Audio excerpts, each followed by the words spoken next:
everybody, and welcome to another episode of Unlocked, the podcast that inspires you to create a successful, happy, and positive life and to live the best version of you. Hosted by me, Ricky Locke, professional magician, speaker, trainer, and a man who's on a journey to create magical memories in life. And in this week's episode, we're going to go straight in because I loved this interview. Paul McGee is one of my absolute heroes, and if you've listened to any of my podcasts before, you'll know that I pretty much talk about this book and his acronym E+R=O from the book and how it changed my life last year. In episode 3 of series 1, I talked about life was tough and how this acronym changed the way I see and do things, and I can't wait for you to listen to this interview. He's an absolute legend. The interview is great. I laughed loads and loads throughout this interview, but the book is an absolute brilliant book, and I highly recommend that after this interview and this podcast, go grab yourself a copy. And don't forget, if you did enjoy the episode, then please head over to Apple Podcasts, leave a review, leave a rating. It will get this podcast shared to so many more people, and if it inspired you, then please let me know. But without further ado, listen and enjoy the episode with Paul McGee, the Sumo Guy. Hi everybody, welcome to another episode of Unlocked. My next guest is a Sunday Times best-selling author and international speaker. He's known as the Sumo Guy. He's one of my absolute heroes, and welcome to the show, Paul McGee. Hey Ricky, great to be with you, sir. Good to see you. Thank you so much. It is an absolute pleasure to be talking to you today. Have you had a good week so far?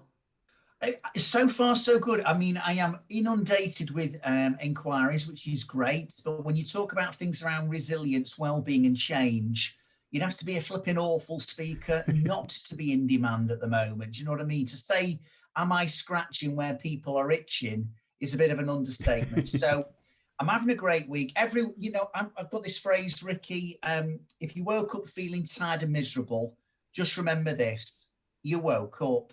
So dust yourself down and get on with the day. So yeah, I'm having a great week. I should say as well, yeah, the time that we're recording this, it's Monday as well, isn't it? So it's the start of a new week. So that's good. It's a good start.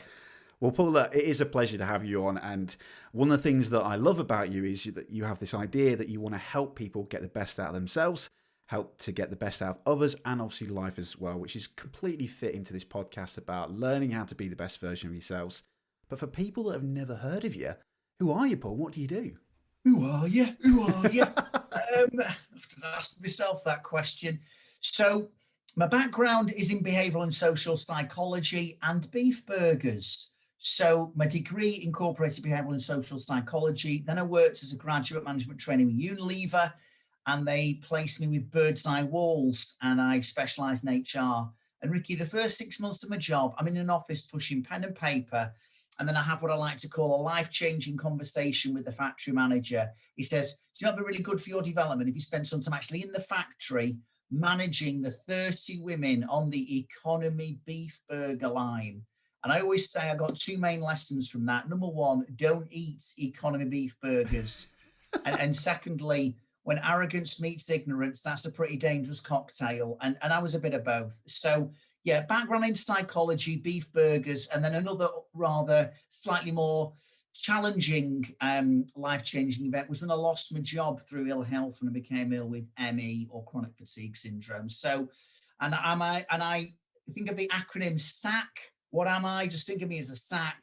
I am a speaker, I am an author, and I am a coach. Written 12 books. My first 11 were adult books. And when I say that, people get very interested and think, oh, adult books, that sounds good. You're going to be more interested than I thought. And then I clarify, it's nothing to do with 50 Shades of Grey. Sorry, it's books for adults. And then my 12th book was the first one I've ever written for young people. So that's kind of me in a nutshell, Ricky. Brilliant. Yeah, thank you. I love your story because in obviously one of your books, you talk about this quite a lot in obviously Sumo, and Sumo is probably one of your most famous books. And I think over 30 years, I saw that you are Capstone's best-selling author of all time. Yeah, they're actually celebrating their 25th anniversary this year. And my mum has been very busy. She used to travel around all the airports buying me books, and Capstone never knew it was my mum. And as a result, yeah, I'm their best-selling author of all time, which actually, when you stop and think about it, is quite nice, actually, I guess. Yeah, absolutely. And this is why one of the reasons I wanted to talk to you was that I bought your book a couple of years ago, and it was one of those books that, I mean, it's been around for 15 years, but I'd seen it because it always had that really eye-catching image on the cover. And then I picked it up. I was doing a workshop event. I think it was in Edinburgh. Was flying from the East Midlands up there, and I thought, well, I'll get a book for a plane. I like reading, and then I kind of just fell in love with it. And obviously, it's remained here. I've got it here just to prove I'm not lying.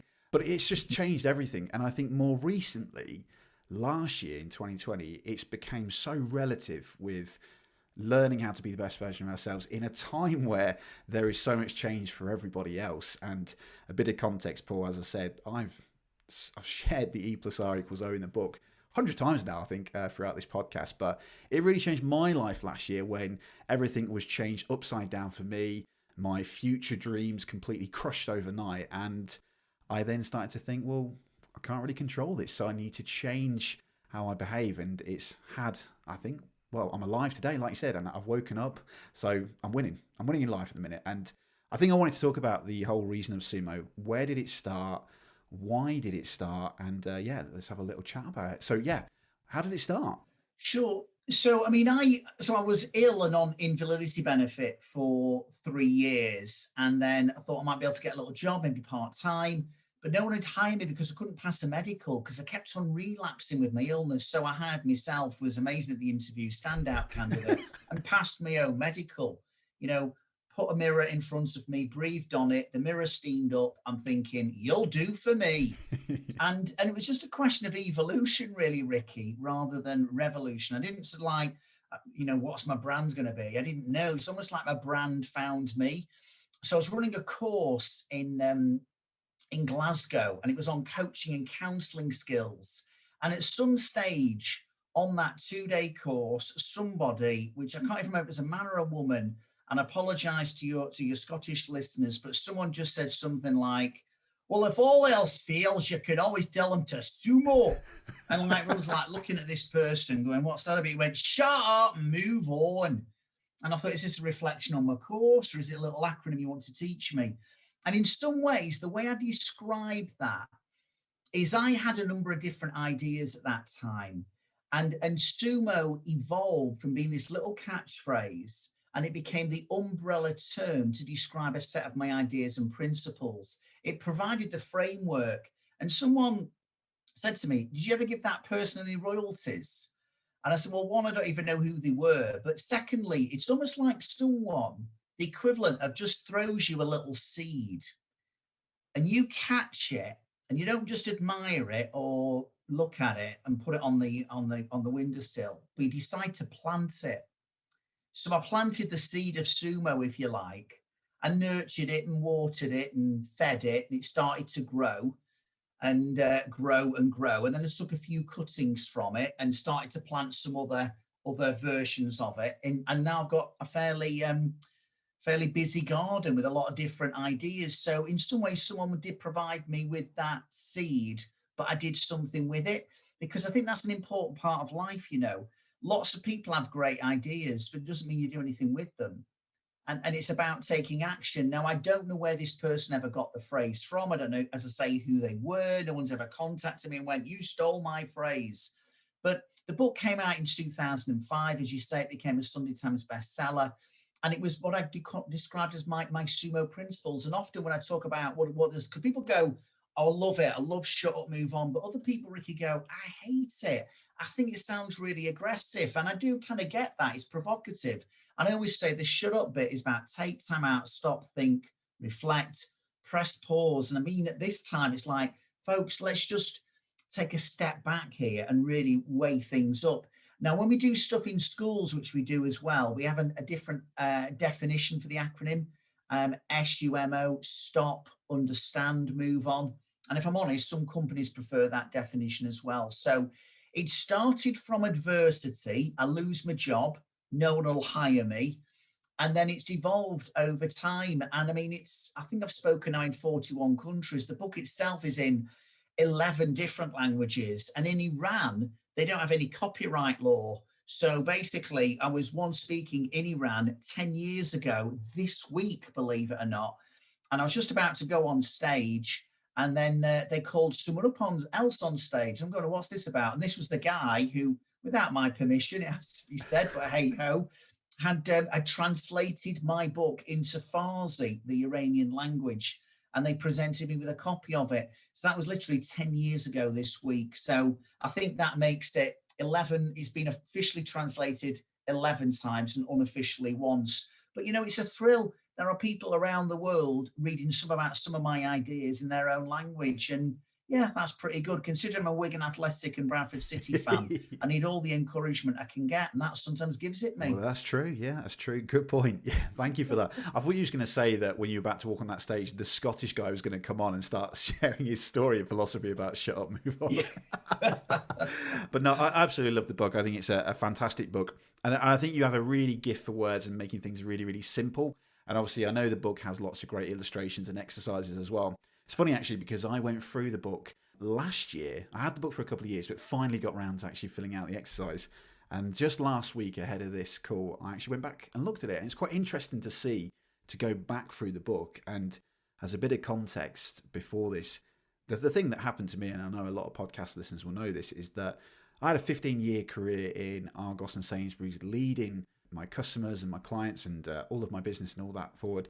And I eventually became a national trainer. And during that time, I built up this big industry of being a professional magician. And I decided that there was just going to be this point of when I was going to leave. And it got to this point where my boss said to me, Ricky, just wait, because we may get made redundant next year. I was like, oh, fantastic, brilliant. And then so I stuck it out, I waited. And then we got the sad announcement, obviously, we were going to get made redundant.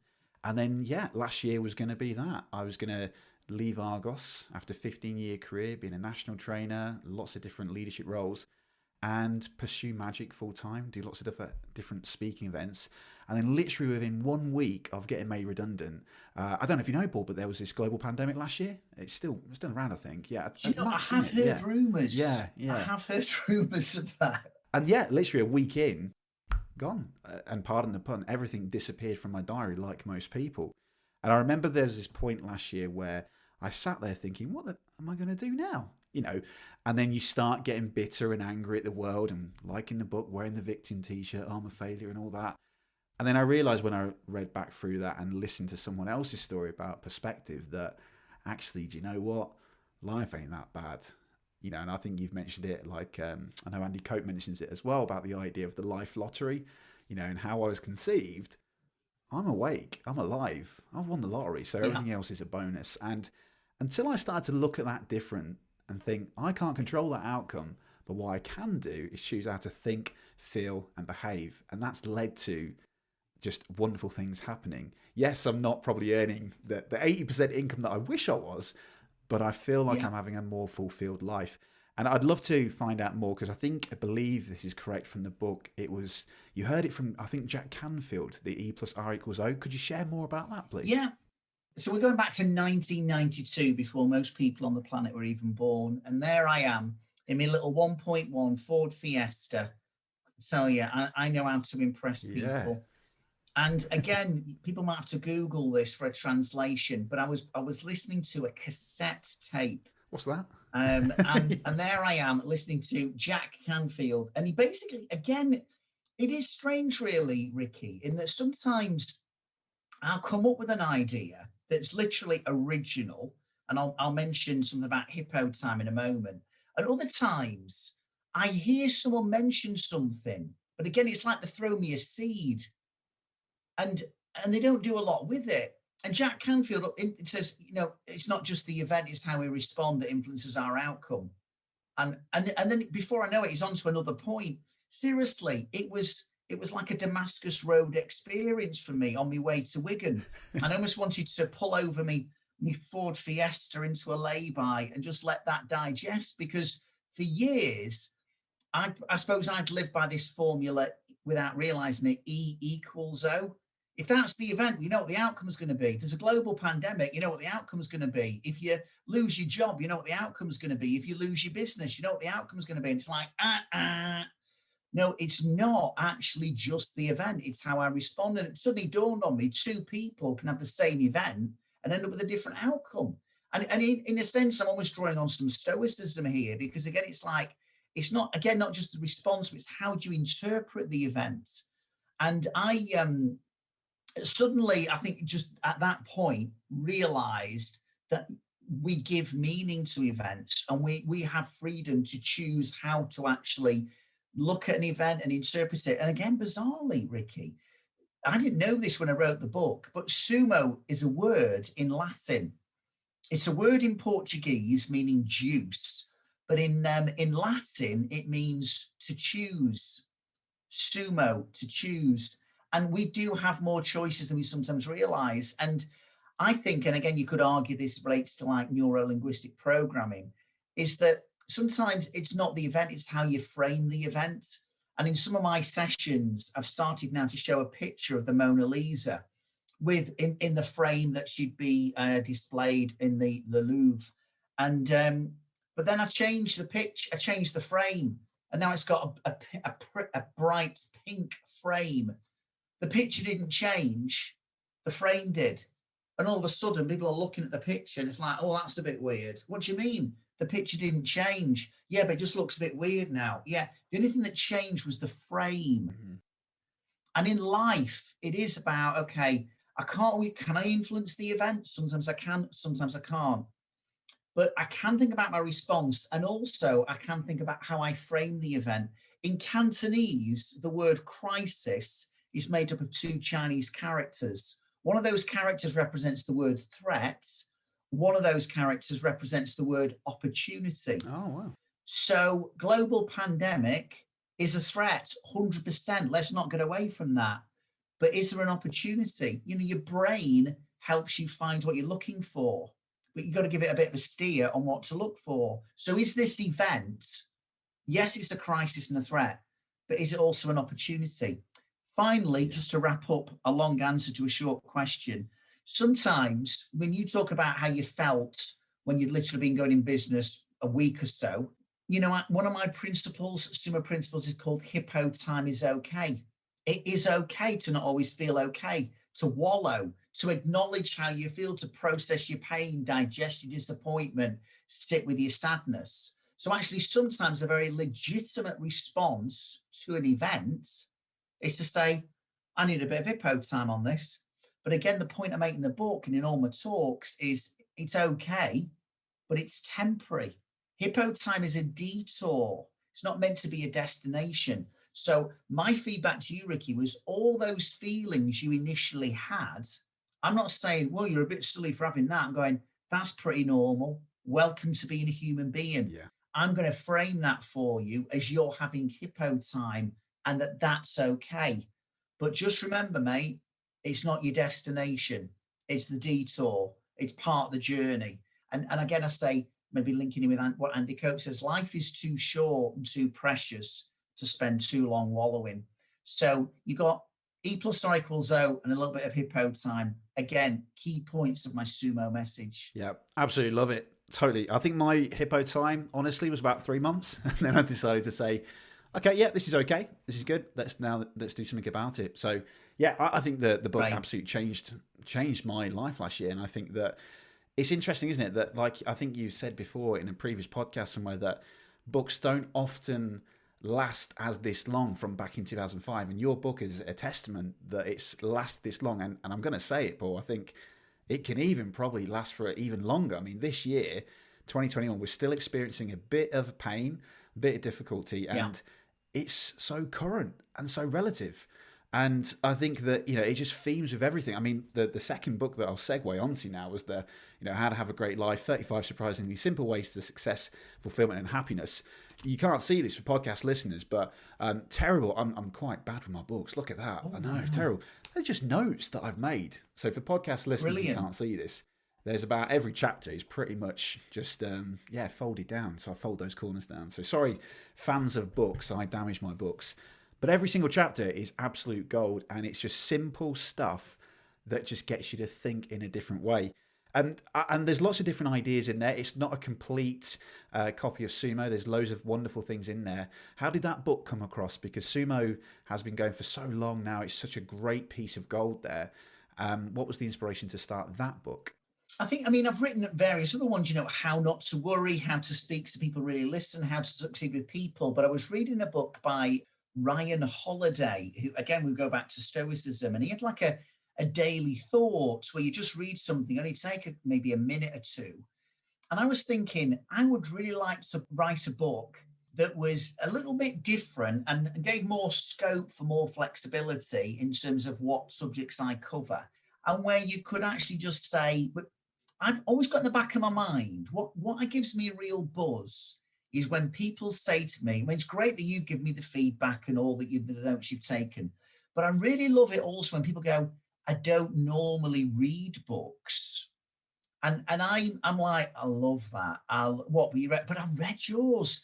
And I think psychologically, the fact that they're all quite short chapters in How to Have a Great Life, if you've got 5 minutes spare, you can read a chapter.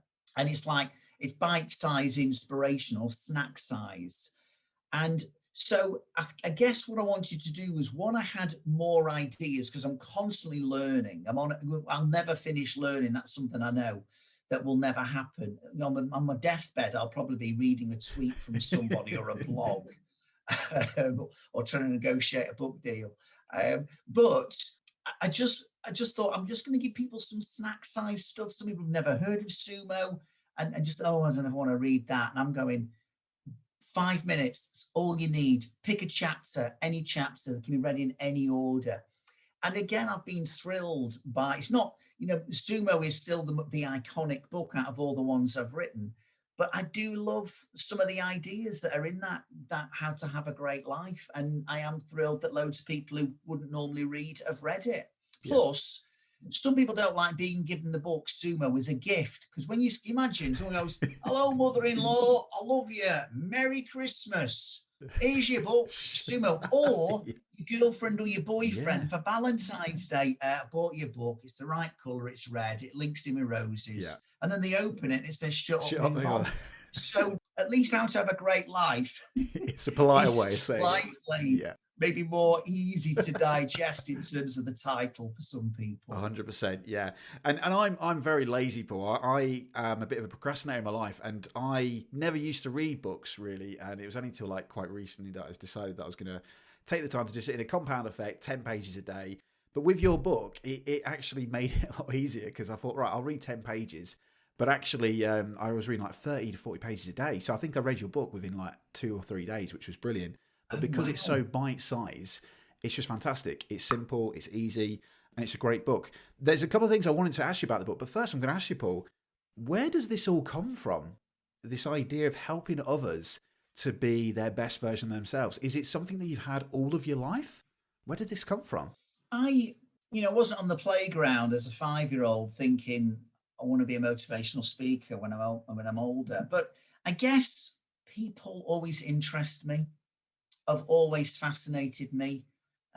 Faith fascinates me. The teachings of people like Jesus, like Buddha, the Old Testament, some of the stories. I guess I'm fascinated by ancient wisdom, the Stoics, and just by people generally. I remember once I was going to be working with a carpet factory company, and they said, do you want a tour of the factory and see how carpets are made? I went, yeah, go on then. And they're trying to explain all this machinery to me. It goes completely over my head. But I did want to talk to the man or the woman who was operating the machinery. So I guess I've just got this bias towards people. And also, when you say what makes you want to help others, I don't know if it is altruism that really drives me. I think it's the fact that I had a very, very screwed up childhood. And by my early 20s, I've lost my job. I've got a lot of baggage from my past. And I started to look for tools and strategies that might help me. So my initial quest was to help myself. But then I began to think, I think I struggle with certain things. And, listening to your inner critic and one thing and another, and worry and anxiety. And I'm thinking, I don't think I'm the only person on the planet who struggles with that. So I started to get some strategies that started to help me. Even my wife would say, you've changed. And therefore I began to think, I reckon I could start to share this with other people. So it was, first of all, the stuff was my quest to help me. But then in helping myself, I thought, why don't I share those with other people? Seems like a good idea. And that's what I did, and that's what I continue to do. And very well too. I'd have to say, it Thank reminds me you. of the, I know that you've talked about this before, and I think I first heard this originally from Jim Rohn maybe a long time ago, and I know you mentioned this in the book, and I've used this in previous sessions where I've ran in team building events, and it was the idea of the aeroplane, with the oxygen mask drop down, and obviously Yeah, they say when the oxygen mask drop down, put them on everybody else. Of course they don't. They say put it on yourself first, because if you can't look after yourself, you can't look after other people. And I think it's really, really relative right now in a time where you mention this word autopilot in a lot of the books. And I think the idea that I certainly felt that I was in autopilot mode. And last year, the event, the E of the global pandemic exposed, oh, yeah, there's more to life than this. And just by looking yeah. up, having connections, having relationships, reaching out to someone like yourself, Paul, is, fantastic that Helen actually replied back to me. I'm really pleased for that. I'm very grateful. But there's so much more to life, and I think you just have to look up and see what's out there. And like you said, reframing everything. I was glued to my phone, doom scrolling, day in, day out, and the event just stopped everything. It kind of put everything on pause. And I think when we press play, I mean, like we're pressing play now, that whole new normal, I think this is normal. Whatever change has always been there. It might feel very difficult, as my good friend Chris Mooney says, but this is all the idea about let's just put play on. But I think just look at things in a different way and start being more of a human being. I think that's the ultimate thing for me. I mean, you're right about this whole autopilot. So I talk about, when those of you that drive a car, I've had that experience. You driving, lost your thoughts in your music, and almost like go, flipping out what happened to the last 10 miles? Why am I in the Yeah. back seat? Whose car is this anyway? This thing, we just do stuff on autopilot, and we become very familiar with life and the way we do life, so we stop appreciating it. And it's a bit like when you get dressed in the morning, you don't think what I put on first, my left and right shoe, just do it without thinking. And maybe this pandemic has got people to go, no, you need to think here, guys. And part of what I've always talked about is I teach people to think about how they think. Besides God, if you believe in God, the most important person you're going to talk to is yourself. And again, in How to Have a Great Life, one of the chapters is called Don't Take Miracles for Granted. Albert Einstein said there's two ways of living life, as if everything's a miracle or nothing's a miracle. So without trying to get religious or anything, but I do a lot around well-being. And again, little phrase for people, well-being leads to well-doing. This is not pink and fluffy, unicorns and rainbows. This is, if you want to maximize performance in your organization, you better look at your staff's well-being. This is not nice. This is necessary to do. And part of that is getting out and noticing nature.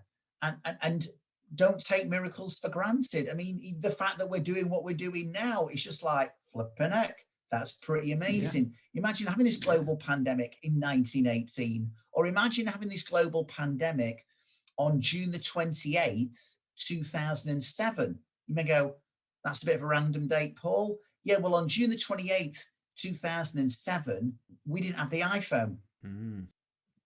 Imagine doing life without your WhatsApp, your tweets, all of that kind of thing.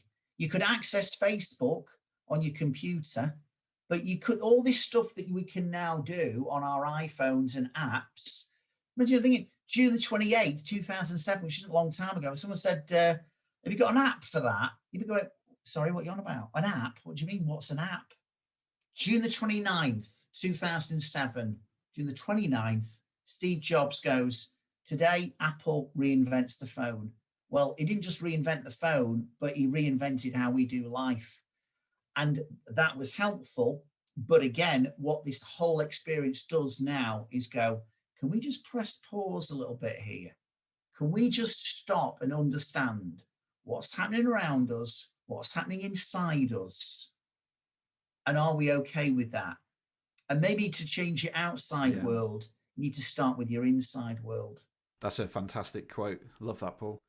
I think that it's interesting. Like, I wouldn't say like I've missed some of my youth at all, but I'm now 31. I'm 32 tomorrow, and I think one of the things I think about is I wish that I'd have seen these kind of lessons when I was younger, and how that's now prepared me for life. Now I kind of feel like anything that happens now it'll happen, whatever happens, like we said, with the E plus R equals O, I would choose how to respond to it accordingly and think and probably look at more being a grateful human being and creating magic and creating these magical moments for people.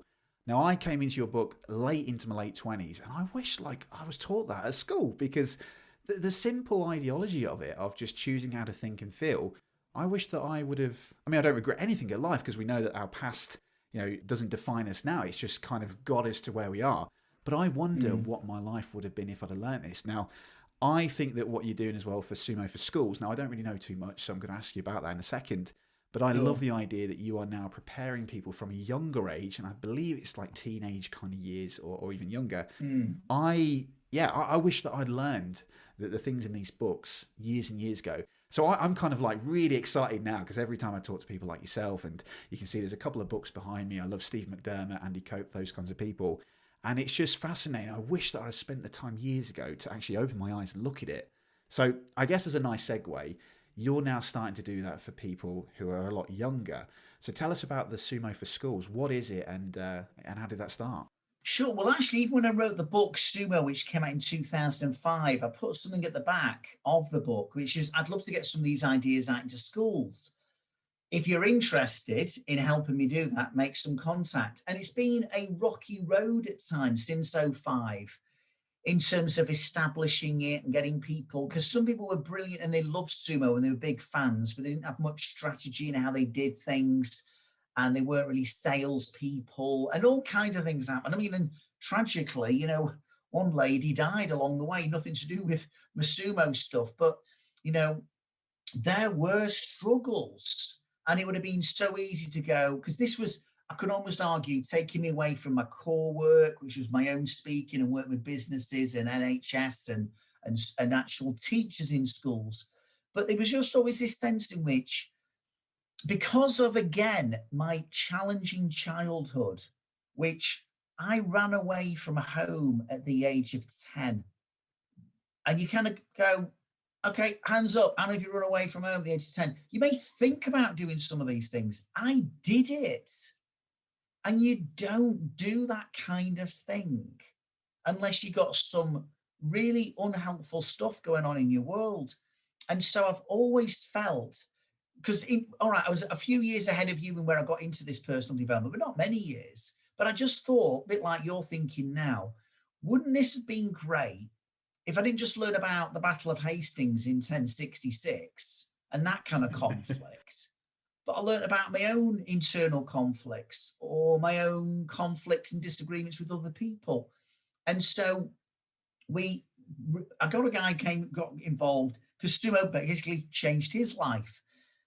And he was so passionate about it, and with his own educational experience, he helped me set up something called sumoforschools.com, with the 4 being the number 4. And we set up this not-for-profit foundation. And we've been developing resources for schools, et cetera, But last year, because I told you about I'd written 11 adult books, but not 50 Shades of Grey variety, my 12th book was aimed at young people. And although you're listening so you can't see it, but this time last year, I was still writing it. I remember putting a tweet going, well, I've been busy writing my book for young people today, really excited about sharing the Sumo secrets, as I call them, in the context for young people. And someone went, I'm a real fan of your work, Paul, but just to let you know, kids don't read these days. Well, firstly, beware of global blanket statements that people make. What do you mean kids don't read these days? Of course they do. They're always on the screens. Yeah, they are on the screens. Can you give them a reason not to be on their screens? So I worked with an illustrator who's just put together, and you'll be able to see this, Ricky, no one else will, but a really visually engaging book that, talked about me, some of my struggles, but was just trying to make it colourful, entertaining, some little challenges in there for them. And the book came out in October. And hey, big challenge for me was trying to launch a book in a global pandemic, trying to launch a book when bookstores were saying, well, our bookstores that are open are full of celebrities' books for Christmas. Virtually every podcast out there was interviewing people like Matthew McConaughey and one thing and another because he had a book coming out. And guess what? No one's flipping heard of Paul McGee, so no one was particularly interested in my book. So but I felt passionate, and this is what I think sets me apart from some people who, well, I think I'll just do a book. No, I'm flipping passionate about this. I wanted this stuff when I was 10 and 11, right? And it certainly would have helped me in my teenage years. And because of that passion, I worked so hard promoting it on social media. We sent the book out to charities. We sent it out to schools. We're collaborating with Manchester City Council, doing a concept called Read Manchester. We're getting the book sent out to deprived schools in deprived areas, and we're doing stuff with kids. I've gone out of my comfort zone and flipping it, mate. I'll tell you, the book came out in October. We're doing this interview in February, and so far, it's my fastest selling book ever. It's sold more its first 4.5 months of publication than Sumo did. And yet bookstores aren't stocking it. Bookstores are closed, and others Amazon. I'm not a celebrity. Gareth Southgate and Chris Hoy, big celebrity names, released books aimed at kids in the same kind of genre as me, the very same time. And it's like, and I'm like, do I want to wear my victim t-shirt? They're getting on flipping TV, podcasts with, so many hundreds of thousands of listeners a week. And I'm like going, just keep pressing on, Paul, keep pressing on. Because Gareth's going to have to manage his England team and Chris is going to do something else. But I ain't going away. And this brand ain't going away. And these ideas aren't going away. And in 10 years' time, mate, I'll be banging the drum for the Yes book, The Sumo Secrets of Being a Positive, Confident Teenager, and Sumo and all the others. Because what I wanted to do was write books that were, in a sense, timeless. One of the most successful books ever written in the genre of business and life leadership was 7 Habits of Highly Effective People by Dr. Stephen Covey. Do you know what's fascinating, Ricky? His book came out, that book, 7 Habits, April 1989. Wow. Do you know what else happened in April 1989? I lost my flipping job through ill health and went on invalidity benefit in the very same month. And do you know what else is remarkable? 19 years after that event, his book comes out, I Lose My Job Through Ill Health. We work together. Wow. Not only do we work together, I get to spend only literally, no, exactly, wasn't not trying to make it as if we had the weekend together. We didn't. We only had about 15 minutes one-to-one time. But what was interesting was 19 years after his book came out, he didn't go, actually, a lot of those habits need changing. That they're still the same habits. Yeah. His book sold over 30 million copies worldwide. He passed away in 2012, but they're not doing we need to rewrite it now because they're not relevant. They're as relevant now as they've ever been. Yeah. And my Sumo stuff, whether it be for young people or adults, will last well beyond me. I mean, I'm flipping 56, mate. So I'm like thinking, okay, but I want my grandkids to read these books. You know what I mean? I want their kids to read the books and them actually think, well, I never met this bloke, but actually wrote some stuff that made me laugh, made me think, and is going to help me. There you are, sermon over. I love that, yeah. And that's an absolute testament. And I truly think that in 10 years' time, you will. Absolutely. I think that, so podcast listeners will know, I'm trying to get married, but Boris keeps moving the goalposts. So it's now my 3rd postponement. But eventually, when we get married and if things work downstairs, then we hope to have kids. And I hope to kind of put them on the ideas of the things that you talk about and the books as well, because brilliant. It's made me in such a short space of time think about life in a different way that I'm finding like success, happiness, positivity is being brought in just because of the way I look at things and treating people like human beings, So I love that, Paul. So I guess, Paul, look, before we wrap up, I could talk with you all day. So thank you so much for obviously taking the time out. And thank you, Helen, for replying to me. So pass on my thanks to her. I've got a couple of questions I would love to ask you, Paul, and some final thoughts. Some of these are questions that I've been asking all of the guests on this season. And I've got an additional question that I didn't write down previously before I sent you, so I'm going to ask you. So, Paul, based on everything that you've talked about and the whole idea with the principles about being the best version of yourself, how do you think that we can make our businesses more human this year? Interesting question. And I think it's, like, I'll give you an example. I do virtual events. And when I first, I was ill with the virus in March last year and was pretty, wasn't really up for much in April. But what I started to do was watch webinars. And I'm going, and people started talking about within weeks of Zoom fatigue. And it's like slide number 27, slide number 54. So I thought, if I do virtual events, I'm not showing slides. Yeah. And so one of the things that I'm really thinking about being more human is going, yes, we've got the technology. Does that mean we always have to use it? So we're using technology now, but do you know what? I've got a flip chart. And someone goes, oh, you're not going to show slides. And I'm thinking people are going to go, oh no, you got, and they go, that is wonderful. That is so good. And so for me, it's like, let's just get a little bit more human rather than let's technology help us, but it's not there to replace us. Yeah. Humans need humans. And actually getting to see you, and maybe you feel the screen like I feel the screen when I'm speaking, it's a better experience for my audience than I'm a postage stamp in the bottom right hand corner and the screen is full of slides. Do you know what? Sometimes, because I did a presentation masterclass last week, and you do want to make some points that are very visual with certain pictures. I want to show a picture of Barack Obama. I still didn't use slides. I'm speaking to the camera, and then all of a sudden I've got a piece of card with his picture pasted on it, and I'm showing that to the screen, and I'm putting that away, and then I'm back to the flip chart, and then I'm using a prop. And it's just like, get a bit more innovative and creative. And by the way, there's a phrase that goes, death by PowerPoint. No. Death by PowerPoint would be flipping a merciful relief. It's not death by PowerPoint, it's slow torture by PowerPoint. So perhaps if I had to say one thing about becoming more human, was if ever you've got to present or communicate to people virtually or in the room, maybe rely less on slides and a bit more on yourself. I love that.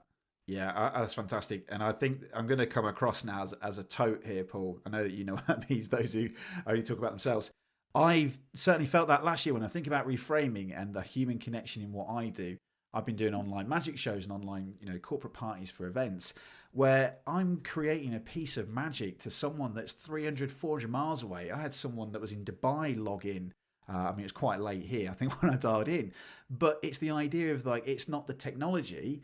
It's that I can create a piece of happiness or a piece of imagination just by directing my hands or providing something on the screen. And that is such a wonderful thing. And it goes to like what you were saying earlier on.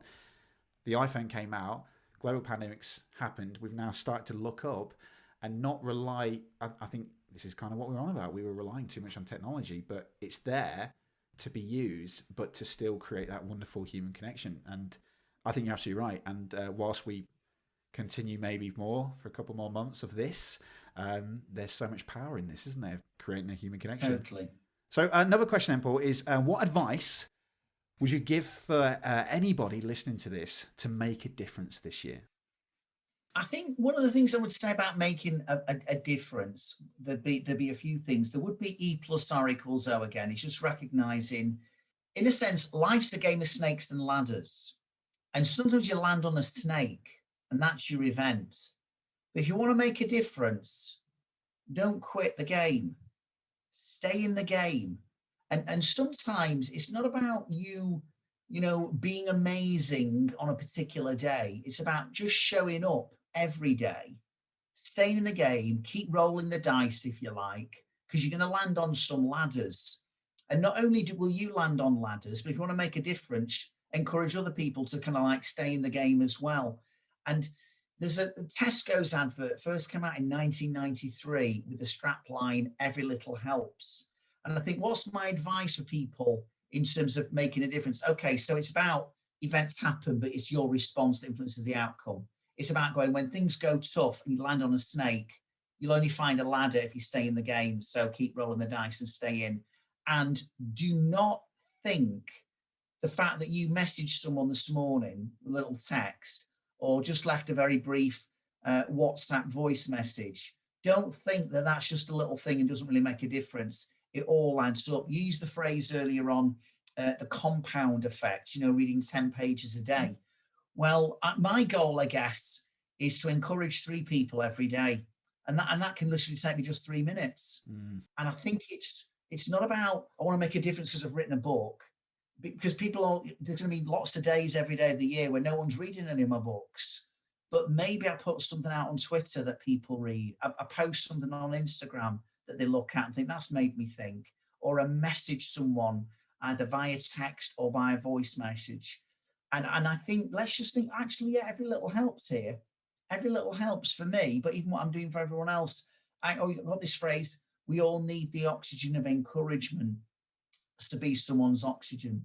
So again, a bit of a long answer, but I just think we need to not in any way underestimate the impact of small actions, because over time, in a lot of different contexts, they add up and they do make a difference. Fantastic, Paul. So one cheeky question I'm going to throw in there is, I know that you're a big fan of quotes, and I'm a massive fan of quotes too. In fact, one of the quotes in your book is one of my favorites, which is, life is not an advert, it's the main show. Soak in it and savor it. You mentioned in your book that there was one quote on your wall, Carpe Diem, that changed everything for you when you was going to apply for a big speaking gig. Do you still have Carpe Diem on your wall? And if not, what's one of your favorite quotes? Okay, now what was on my wall at the time, I had that actual stories from the 90s, we didn't even have flipping computers, but yes, it was on the wall above my telephone. So now I don't have, I'm actually looking outside at my garden now. So I don't, what I have is, what I've surrounded myself now with is a lot of pictures of people. But one of my favorite quotes, I keep coming back to this, and I heard it again in the early 90s, was, don't curse the darkness, light a candle. And I just think, again, we can spend a lot of our time having a bit of a BMW session, a bitch, moan and a whinge about anything and everything and why people have done it badly. And it's like, okay, I think I get it. There's no government on the planet who's done it all completely right. Life's a bit complex, and you can spend loads of time getting angry and upset about politicians and other people. And I get all that, and you can do it a little bit. But then how about you flipping light a candle? And because you can spend a lot of time and energy cursing the darkness. And I think we're all capable of lighting a little candle for someone. So it's a bit cheesy, but I think it just comes back to what is at the heart of Sumo is about a bit of awareness. So in other words, actually be aware you can do something. And it's a bit about ownership.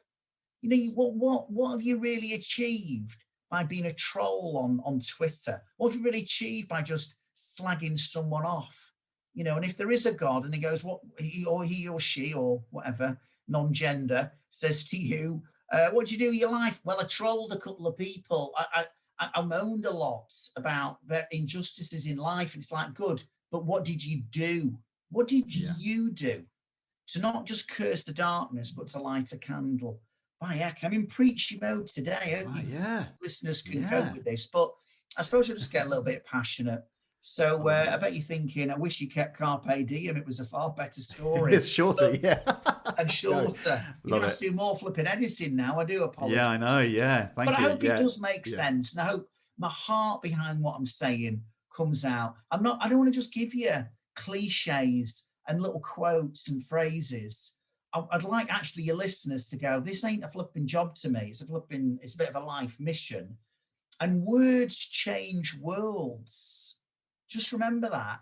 Words change worlds. And maybe there's something that you get from Ricky's podcast, not necessarily from me, but from other people, where the words you hear can help change yours. I love that. It just reminds me of a great... I'm a great fan of Jim Rohn, and he talks about, you know, in the Bible, I think it says, words are like a light. They help you to see in the dark. And I think that's exactly what you've done in all of your work. So, Paul, it's been an absolute pleasure and an honor. Thank you for coming on the show.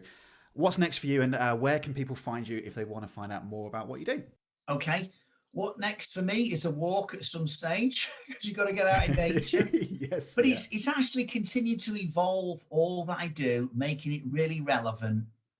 Keep on promoting, especially the Yes book aimed at young people. And where people can get hold of me, well, I am on social media. Twitter and on Instagram are the best places to connect, and the same address for both of those platforms, which is at the Sumo Guy. And if you want to find out more by going to my website, or you can also find my YouTube channel. My website is thesumoguy.com. Paul, thank you. It's been an absolute pleasure and an honour. Thank you for coming on the Unlock podcast. My pleasure. Thanks, Ricky.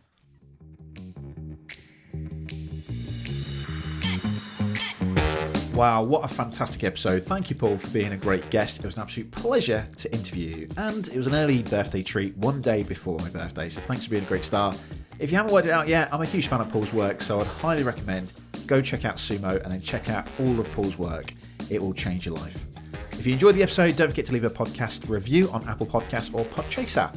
And thanks for listening, and I'll join you on the next episode of Unlocked. Goodbye.